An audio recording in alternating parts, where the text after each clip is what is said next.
One drop of blood. That was the promise. One tiny finger prick. Hundreds of medical tests. Faster results. Cheaper testing. No big needles. No long waits. Theranos said it was going to change medicine forever. And for a while, the world believed it. Investors believed it. Partners believed it. The media believed it. Powerful people believed it. And Elizabeth Holmes became one of the most famous startup founders in America.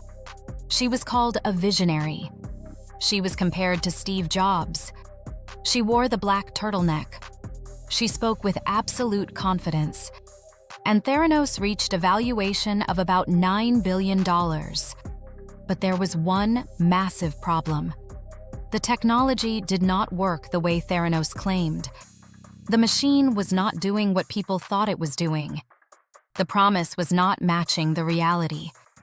And behind the image of innovation was one of the most famous frauds in Silicon Valley history. This is the story of Theranos, a company that collapsed because the dream became bigger than the truth. Theranos started with a simple idea. Blood testing is uncomfortable. People do not like needles. People do not like waiting. People do not like expensive healthcare. So the pitch was powerful. What if one tiny drop of blood could unlock hundreds of tests? What if a small machine could run those tests quickly? What if testing became cheaper, easier, and available in local pharmacies? That story was easy to understand. That is why it worked. The best startup stories are simple. Uber said, "Press a button, get a ride." Netflix said, "Watch what you want." Theranos said, "One drop of blood can tell you what is happening inside your body." But healthcare is not like a phone app. If an app fails, people lose convenience. If a blood test is wrong, people can make real medical decisions based on bad information. That is why Theranos was different. It was not just a tech story. It was a trust story. It was a patient safety story. And it was a warning about what happens when startup hype enters medicine without enough proof. The core product was supposed to be a small blood testing device. Theranos called one version of its machine the Edison. The company claimed it could run many tests using very small blood samples. That was the magic. Small sample, fast testing, big result. But inside the company, the picture was different. Former employees raised concerns. The machines had accuracy problems. The technology was not ready. And many tests were reportedly being run on traditional machines instead of Theranos' own device. That is the key mechanism. Theranos sold the world a picture of a revolutionary machine. But behind the curtain, the company often relied on conventional lab equipment. The public story and the operational reality were not the same. Imagine a restaurant claiming it invented a machine that can cook any meal in 10 seconds. Investors believe the machine exists. Customers believe they are seeing the future.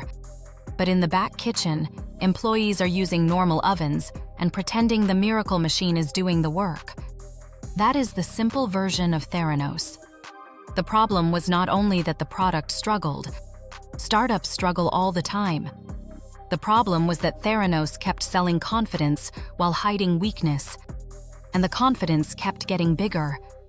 Theranos built a powerful board. It attracted famous names. Former secretaries of state, former defense officials, major political and business figures. That gave the company credibility.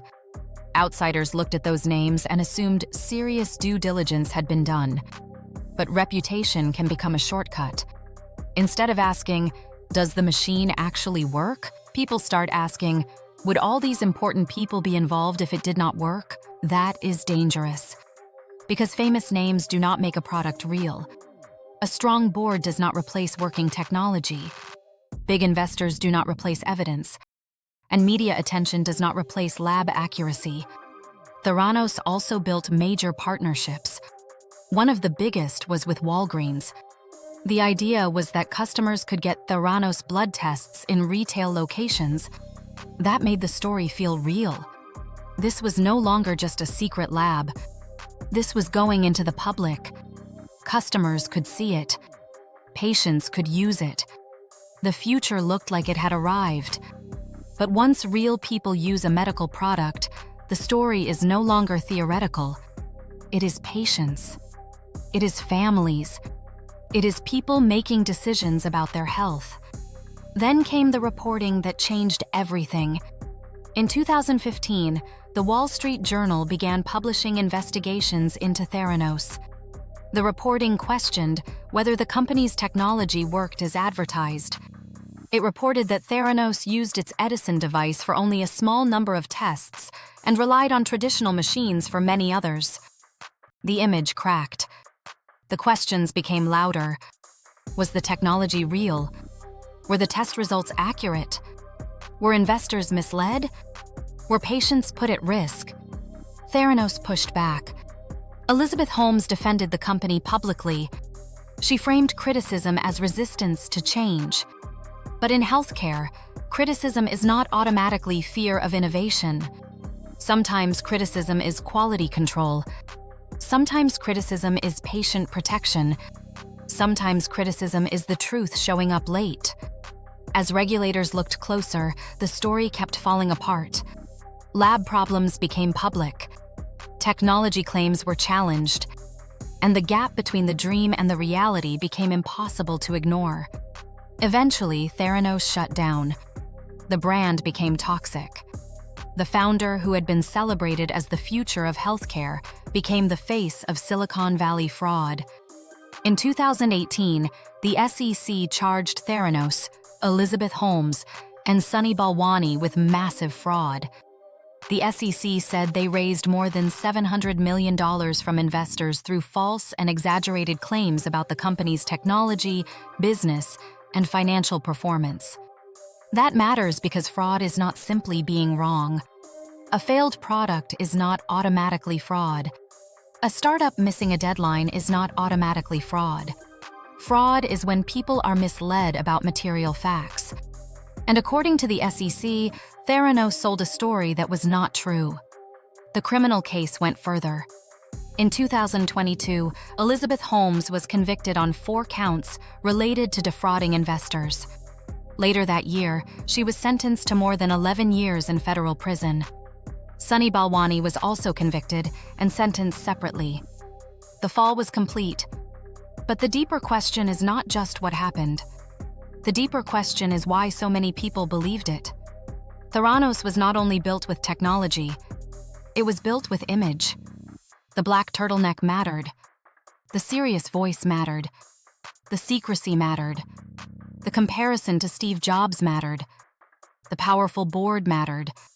The magazine covers mattered. Every piece made the story feel bigger.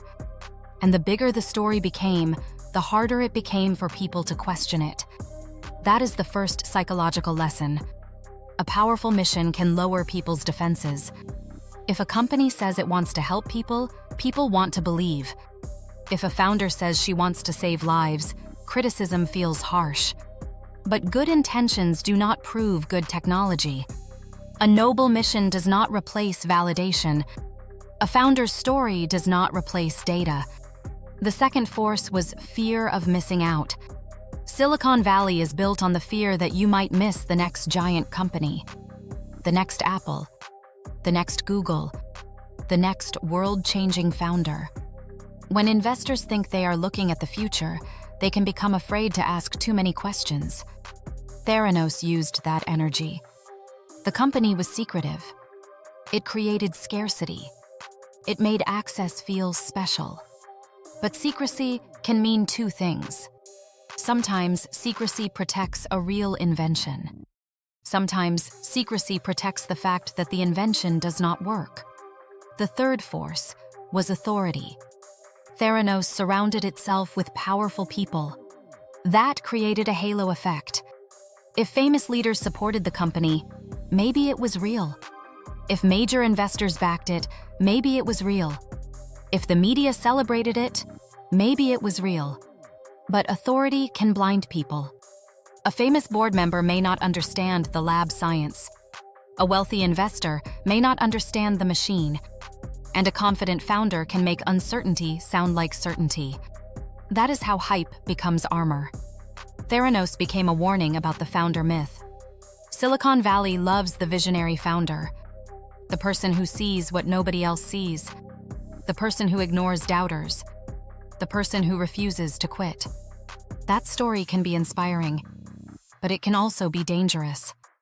Because sometimes the doubters are not enemies. Sometimes they are engineers. Sometimes they are lab workers. Sometimes they are employees telling the truth. There is a difference between being early and being dishonest. There is a difference between building toward a future and pretending the future already works. There is a difference between ambition and deception. Once a company crosses that line, every new lie requires another lie to protect it. First, the machine does not work well enough. Then the demo has to be controlled. Then the test has to be explained away. Then the partner has to be reassured. Then the investor has to be convinced. Then the media story has to be defended. And soon, the company is no longer building a product. It is protecting an illusion. That is what makes Theranos so important. It shows that fraud is not always fake from the beginning. Sometimes it starts as a real ambition, a real dream, a real mission. But when leaders refuse to admit the truth, the mission becomes a mask, and the dream becomes dangerous. There are clear lessons from Theranos. Lesson 1. In healthcare, proof matters more than vision. A blood test is not a pitch deck. If people are making health decisions, accuracy is everything. Lesson 2. Investors must verify the product, not just the story. Confidence is not evidence. Lesson 3. Famous board members are not a substitute for technical oversight. If the company is built on lab science, the oversight needs real scientific and medical expertise. Lesson 4. Secrecy should raise questions. Some secrecy is normal, but when a company refuses to show enough evidence, partners and investors should slow down. Lesson 5. Do not let a beautiful story outrun reality. Theranos had one of the most powerful startup stories ever told. A young founder, a painful medical problem, a simple solution, a massive market, a world-changing mission. But the product did not support the story. And when the truth came out, the story collapsed. That is why Theranos belongs in the corporate collapse library. It was not just a bad startup. It was a warning. A warning to investors, a warning to founders, a warning to boards, a warning to the media, and a warning to anyone who confuses confidence with proof. Because in the end, Theranos did not fail because the dream was too small. It failed because the lie became too big. One drop of blood was supposed to change healthcare. Instead, it exposed one of the biggest frauds in Silicon Valley history. If you want more corporate collapse, fraud, and financial disaster breakdowns, subscribe to the channel. And watch the next case study, because Theranos was not the only company where a powerful story hid a broken reality.